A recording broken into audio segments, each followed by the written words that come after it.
Welcome, today in front of me Motorola Moto G41, and I'll show you how to log out from Gmail account on this device.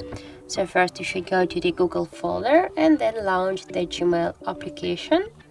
Right there on the right upper corner, go here to this icon, and as can you see that we are logged in into 2 accounts right now. And now I'll show you how to log out from one from these accounts. To do that, you should go to the manage accounts on this device section.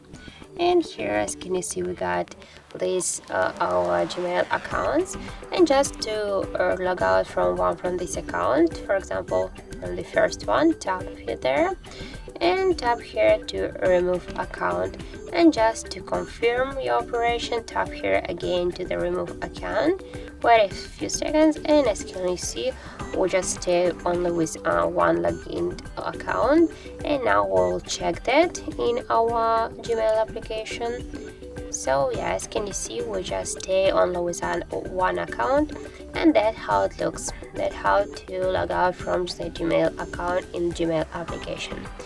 So if you find this video helpful, remember to leave a like, comment and subscribe our channel.